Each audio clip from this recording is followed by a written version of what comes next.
Madame, mademoiselle, monsieur, bienvenue à Metro News. Voici les principaux titres qui seront développés ce soir.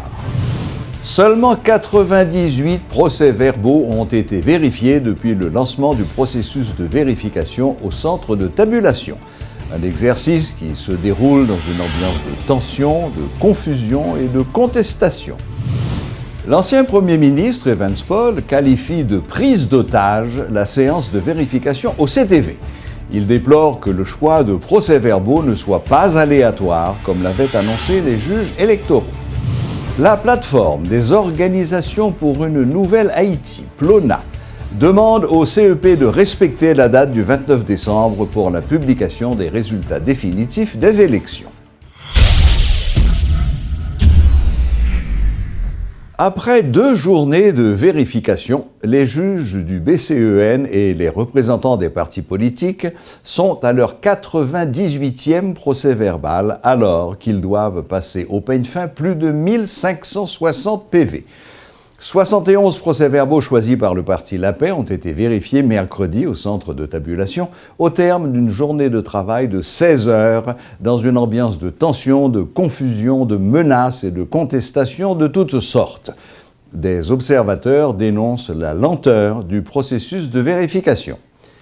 Evans Paul qualifie le processus de vérification des procès-verbaux de prise d'otage. Il dit attendre la proclamation des résultats définitifs le 29 décembre. Le leader du KID juge inacceptable qu'un certain nombre de procès-verbaux proposés par des partis contestataires soient inclus dans l'échantillon qui devrait être aléatoire. Il déplore le comportement antidémocratique de certains contestataires qui réclament la victoire sans condition, affirmant qu'il ne leur sera pas permis de gâcher une deuxième fois le processus électoral. Côté prend 2%, côté prend 3%, côté prend 100%, si c'est dans le même procès-verbal, même bulletin, qui compte dans la même tabulation, en présence même observateur, même délégué parti politique, la baille, même résultat, Jovenel Moïse président, c'est ça, il est la loi. Mais si il y a un monde qui te fait petite tabulation par un enragé, qui va capable venir avec vous, vous va dire pour nous mettre dans le compter, vous mettez confusion dans tête peuple là. Parce que, qui ça qui passe? Moi je dis tout, rôle perdant c'est l'élégance. Il y a l'élégance tout dans le jouet là. Ou perdu, ou reconnaître, ou perdu. Laisse ça, premier saut par saut, ou préparer on l'autre lait, ou à gagner. De toute façon, moi je dis l'autre bagaille, que dans le pourri pas péri, parce que il y a un bon ennemi. Ça veut dire, l'État a bon chef, mais pas bon maître, tout le monde a bon rôle, il y a un pays, un pays pareil au pays des salines.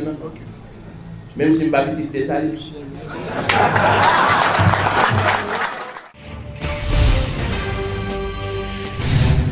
La mission d'observation électorale de l'Organisation des États américains en Haïti affirme avoir pris note de la décision du Bureau du contentieux électoral national, BCEN, d'effectuer au centre de tabulation et vérification des résultats une vérification de 12% des procès-verbaux émis lors des élections du 20 novembre dernier. La mission constate également que les partis politiques ont fait usage des voies légales disponibles pour faire valoir leurs droits. L'organisation a eu une présence ininterrompue depuis le 2 novembre 2016 et continuera à accompagner le peuple haïtien jusqu'à la publication des résultats définitifs, précise le communiqué de l'OEA.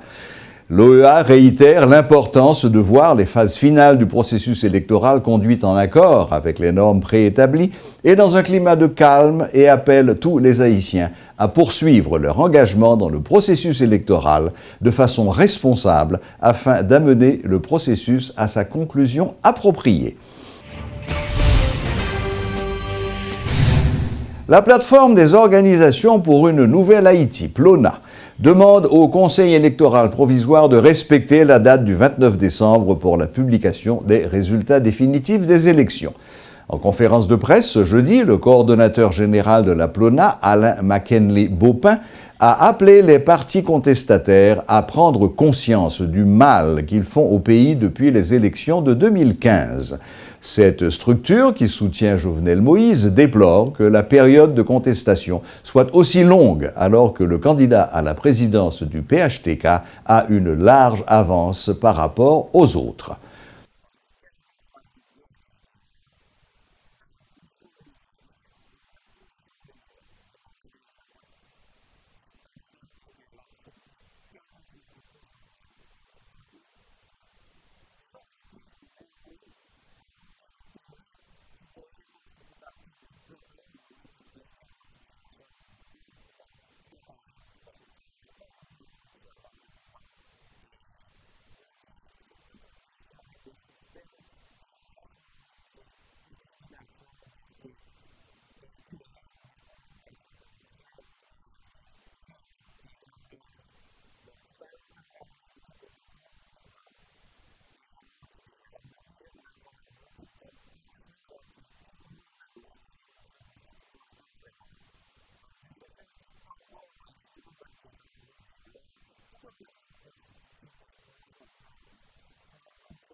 La traditionnelle fête de fin d'année, organisée en l'honneur des grands commis de l'État, s'est tenue mercredi au Palais national, en présence du président Privert et du Premier ministre Hennex Jean-Charles.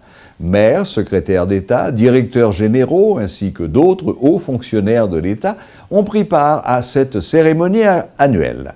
Étaient présents notamment le président du Sénat, Ronald Larèche, les ministres Camille-Édouard Junior, Justice, Annick François-Joseph, Intérieur, Yves Romain-Bastien, Économie, Pierre Odélienne, Affaires étrangères, Jean Beauvois-Dorson, Éducation et Daphné Benoît-Delsoin, Santé. Dans ses propos de circonstance, le président a salué les efforts consentis par les hauts fonctionnaires pour rendre fonctionnelle et effective la machine de l'État et les a encouragés à faire plus d'efforts pour mieux remplir leur mission. Des stations de radio fonctionnant de manière irrégulière sont dans la ligne de mire du Conatel. Suite à un inventaire réalisé par l'institution il y a quelques mois, des mesures sont en train d'être prises en vue de décongestionner la bande FM. Le directeur général du Conatel exprime sa préoccupation face au phénomène de saturation dû à la prolifération des stations de radio dans le pays. Jean-Marie Eltema dit souhaiter la collaboration de tout l'appareil de l'État en vue de résoudre ce problème.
Clôture ce jeudi d'un séminaire de formation sur la réparation de téléphones à l'intention de 24 jeunes de la capitale.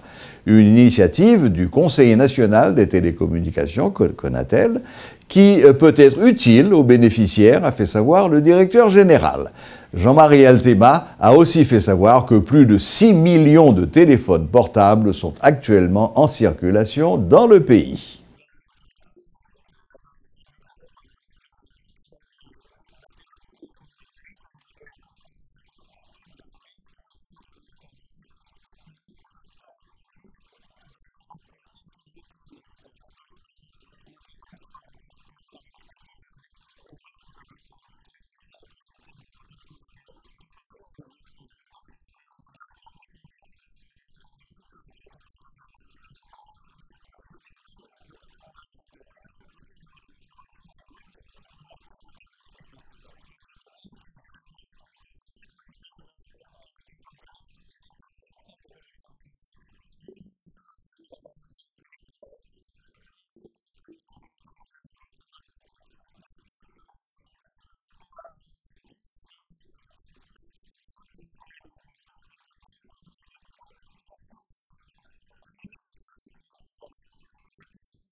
Selon l'Association des enseignants pour le renouveau du système éducatif haïtien, le système éducatif haïtien est malade. En conférence de presse ce jeudi, le porte-parole de cette jeune structure a dénoncé le fait que l'éducation ne fait pas partie des priorités des autorités en place. Lorsque l'État ça, li nommé un professeur qui vit au Canada depuis 10 ans et poste là paye pour lui, est-ce que c'est éducation? Est-ce qu'il travaille pour comme ça? Deuxième bagage là, est-ce que l'on nomme un nègre en plein temps fondamental, li pas qu'à faire courant pour qu'il soit nommé alors que plein professeurs, jeunes garçons, jeunes femmes qui fait effort dans le pays à l'école. C'est-à-dire nous dit ça yo pas qu'à mener le pays en bien, yo pas qu'à mener l'éducation en bien parce que base qui fait petit monde nan pral faire effectivement ça n'a tant non mais là ça pas tant non mais petit monde nan base là li sorti en dedans bas fondamental là lorsque nous nommons des monde ça yo assurément que pas gen de bon bagay capoter. Troisième bagay là, yo dit que si il a 50 ans, 52 ans, li pas ka nommer, yo fait nommer un professeur de chimie mathématiques à 62 ans. Est-ce que nous avons préparé tout le monde pour l'avenir? Est-ce que nous dit l'État vrai, li jouer un rôle régulateur? Non. Comment un professeur fait arriver mourir pousser ensemble 10 20 collègues qui mettent ensemble pour enterrer? Gon bagay qui pas marcher. Donc l'État doit réguler le système là parce qu'il pas bon du tout.